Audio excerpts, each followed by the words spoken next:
everyone, and welcome to the introduction video for a new series I'll be starting for the game Alien Isolation. Alien Isolation will have a config and tech video following the introduction video. Then there will be a modding video that follows the config and tech video. Any links that are covered in this video will be in the description below. These preliminary videos for Alien Isolation will be pretty involved, meaning I have a lot to talk about and go over with you. I hope you enjoy the information and that it gives you the best Alien Isolation experience you can have. Let's discuss a little bit about the developer. This game was developed by Creative Assembly. Creative Assembly is a British developer based in Horsham, England. They were founded in 1987 by Tim Ansell, A-N-S-E-L-L. In 2005, they were acquired by Sega, who published Alien Isolation when it was released. Creative Assembly has primarily made a lot of real-time strategy and tactics games. It's very impressive that they made one of the best horror games and best alien games ever made. I believe the Cathode game engine was created from a modified engine they were using on their strategy games. That is also very impressive considering the difference in genres. Sadly, Alien Isolation was the only game to utilize the Cathode game engine. The game still looks great today and runs well at high settings, even on lower-end machines at the time. Just consider that this game came out in 2014. A little about H.R. Giger. If you know anything about the Alien movies, then you will already know who I am talking about. H.R. Giger died like 6 months before Alien Isolation was released back in 2014. Maybe he got to see an alpha or beta build of the game before he passed. Some information about the game. The game is set 15 years after the first movie Alien. It follows the story of Amanda Ripley in search of her mother, Ellen Ripley. In the extended special edition of the movie Aliens, Amanda Ripley was shown in a photograph as an elderly woman. Her character was never really expanded on in the movies, so it's cool that Creative Assembly chose to base the story of Alien Isolation around her. Although it isn't technically canon with the movie's story, I think most Alien fans that played the game, that liked it, liked the story that was told enough that they would place it alongside the movie's stories. No, it's not as good as the movies, but it's good. Alien Isolation is one of my favorite horror games. Creative Assembly made an amazing game in the horror genre. It stands as the best Alien game ever made so far. At the time, it didn't do well according to expected sales figures. I doubt most games do what the publishers expect. By 2015, a year after the release of the game, it had sold 2.1 million copies. I imagine by now it has sold way more than that. By all rights, it has to be considered a classic at this point. Poor sales initially were probably because Alien is now over 43 years old. A lot of the younger gamers probably don't care about Alien, or not as much as the older generation still does. Also due to its gameplay not being what the majority wanted or expected. Most people were expecting this to be an action FPS game, first-person shooter. I suppose more like the Aliens movie was. What the game ended up being was stealth survival horror. I have no issue with this and think it suits the game. People also complained that it was too long of a game. I agree, some sections are padded out a little too long. Still, if you love the Alien universe, you'll enjoy it all the way through. This game is an adventure and has a good atmosphere.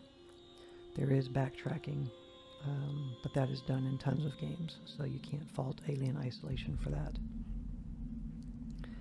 Alien Isolation was modeled after the first Alien movie from 1979. That movie was not about guns blazing and high action.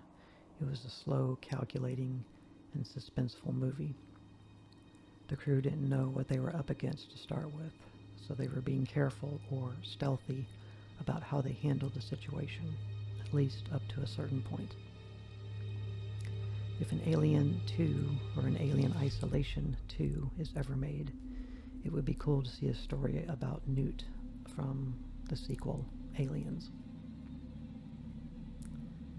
Talk a little bit about the Aliens AI. The AI used for Alien Isolation is still pretty much unmatched in its sophistication in modern gaming. There are two layers to the AI of the Alien. The first is the Director AI. This AI module is used to govern the AI. Not so much in a controlling way, but more of giving subtle suggestions to the alien. Like, maybe you should go check over here, or you haven't been out of the vents for a while, maybe you should go down. The Director AI is used to help keep the interactions with the player random, but also steady throughout gameplay, keeping the tension up and also keeping you engaged in the gameplay. The first example I can recall of this type of Director AI was in the game Left 4 Dead from Valve, the creators of Half-Life 2 and the runners of Steam, where PC gamers get their games. It controlled the spawning functions of the zombies in Left 4 Dead. When, where, and what zombies spawned based on how well or bad you were doing in the game. The other AI module at play is the alien's own AI. So once the Director AI says, okay, drop out of this vent and search, then the alien's actual AI will take over without the direct control of the Director AI. The Director may be able to pull the alien away from his actions at a certain point. I think once the alien's AI decides, okay, I'm done looking for anyone here, or wow, I'm full, when the alien enters back into the vents is probably when the Director AI takes control again. The Director is always keeping the alien on a leash or a tether to the player, as to not let the alien get too far away from being able to hear or interact with the player. I will be using a mod to adjust the Director AI a little. I won't cover that here, but I will in the modding video for Alien Isolation. Then you can choose if you would like to use it as well once you see what it's about. I will link to an image I found somewhere online. It shows the alien's AI behavior tree. Give it time to load when viewing, as it's a large file, about 8 megs. You'll have to zoom in and out to see it all. It's hard to understand it all, but it shows how intricate the AI systems for the alien can be. Next thing we'll go over here is guides, DLC, and other information. So guides. I will provide guide links to a walkthrough as well as guides to find all the collectibles. The links will be made available in the first gameplay video of the series in the description. I want to go over the collectibles briefly here, just in case there are people who won't read this in the gameplay video's description. As far as the collectibles go, there is a total of 232 collectibles. I will not be trying to get all the collectibles listed below, as there is no benefit to you as the player to do so. All you get is an achievement aside from the extra lore. Also, it will just add to the length of the playthrough. I will try to find what I can as we play the game, rest assured. The Nostromo logs are something I will try to collect all of. as they tie into the movies, and the original cast voice acts them. Plus, they are just super cool to hear. The next collectible, or the first collectible, category is the archive logs, of which there is 151 of these. You will find these on computer terminals. These provide you with information about what is happening and has been happening on Sevastopol Station. If you collect at least 100 of the 151 archive logs, you will get the Voices of Sevastopol achievement.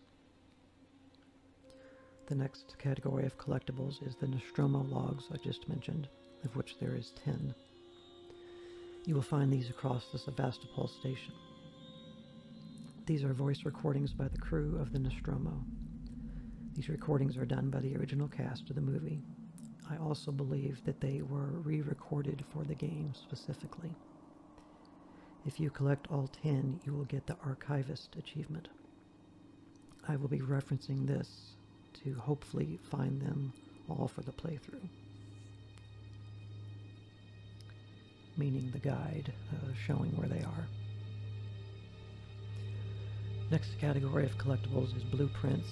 There's 21, allegedly. You will find these across the Sevastopol Station as well. These teach you how to craft special items. You will need to find 7 unique blueprints, of which those are 7 tools that you can utilize. The other 14 are version upgrades for the original 7 tools. They're supposed to have 3 tiers. If you craft one of each, you will get a True Engineer achievement. One thing I read recently about these is that you can get the achievement, but it's not for 21 or something. And it's because apparently not all of them have actually been found in the game, whether they exist or not. Such as version 3 of the health, whatever it's called in the game, I forget. Health med pack, med kit. I think you only find version 1 and 2, but people are suspicious that 3 is in the game and has not been found. I doubt that's true at this point. There are a few rooms that are locked in the game, and I don't know if anybody has any means of like no-clipping into those rooms to actually see if anything's in there, but the next category of collectibles is ID tags. There is 50 of those. You will find these usually around dead bodies, telling you who they were. If you collect all 50, you will get the Taken achievement. Funny enough, I feel the achievements for archive logs and Nostromo logs should be swapped.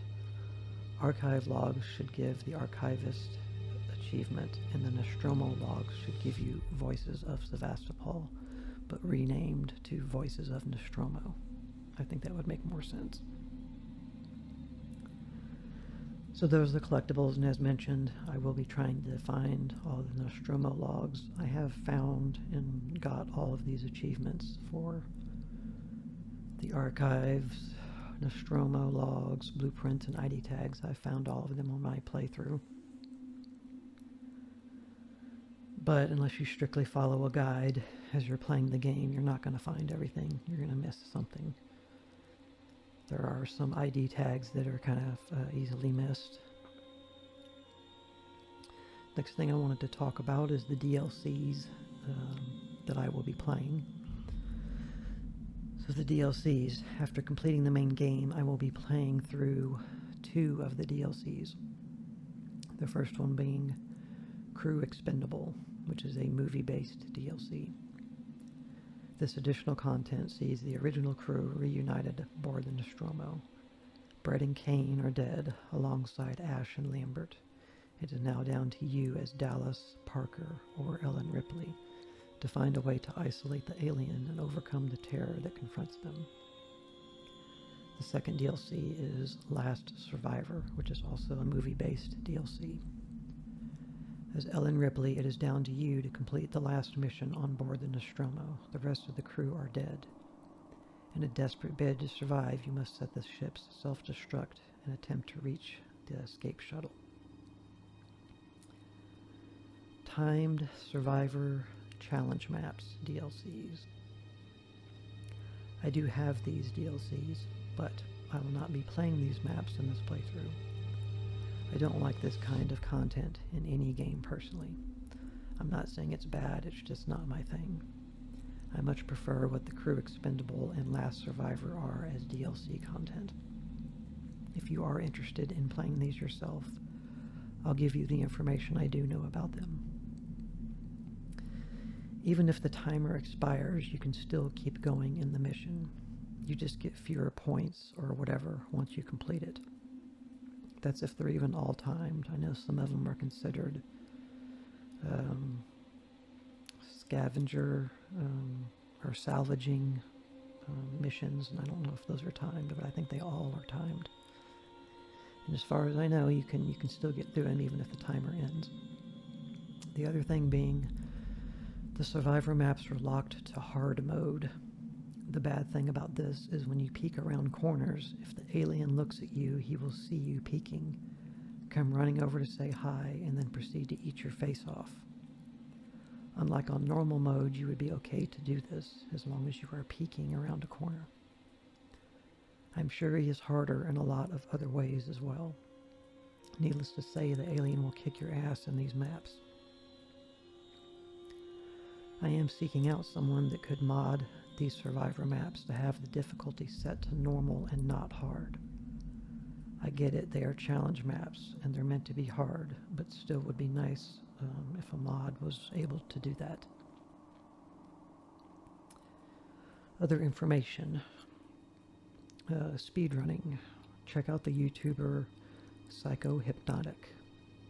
PSYCHOHYPNOTIC. If you are interested in the speedrunning side of this game, he is an expert on the game's mechanics and a wealth of information. I'll also provide a link in the description to a third-person prototype demo. The director of Alien Isolation, Alistair, I think it was Alistair Hope or Alistar? I think it's Alistair Hope, released some footage of the game in a third-person perspective, showing that Creative Assembly was toying around with this perspective. In the end, deciding to make the game in first person. So in the description I'll put a link to the video that it's not from his YouTube channel, it's from somebody else's, but I guess he was the one to put it, Alistair Hope. He was the one to put it up on the internet. So it's kind of cool to see how the game could have been. And then making of, or part of the making of Alien Isolation, just an interesting factoid. 20th Century Fox gave Creative Assembly about 3 terabytes of data as reference material on a hard drive to make Alien Isolation, helping them get Alien Isolation to look as close to the original film as possible, providing anything from still pictures, videos, and audio as reference material, which is really cool. So the genre this game falls into is stealth survival horror. And as far as releases here, Alien Isolation was released 2014. And then Alien Isolation Crew Expendable was also released in 2014, as well as Alien Isolation Last Survivor, which was also released in 2014. And then the challenge maps, I believe, were all released in the same year as well. And as of yet, there has been no sequel to Alien Isolation, and I kind of doubt that there will be. But if there is, I'm looking forward to it for sure. How long to beat this game? According to How Long to Beat, the main game, this is averages. The main game takes roughly 20 hours. Crew Expendable takes roughly 30 minutes to an hour. And Last Survivor takes around 30 minutes. So the main playthrough plus the 2 LCs, estimating, and the fact that, I'm going to be going relatively slow, just so, you can enjoy the game and we can talk about it and things can be explained and whatnot. So taking that into account and everything, I am guesstimating that it'll probably take me around 25 plus hours to get through the main game and the 2 DLCs. So pretty long game. Mods. There are a handful of mods that I'll be using that we will go over in the modding video. In the next video, we'll be getting into the configuration and technical side of things. I'll record the desktop of my PC, folder view on one side, and my notes on what to adjust on the other side of the screen. We'll just walk through the process one thing at a time. So thank you for watching this, and we will see you in the next video. Bye.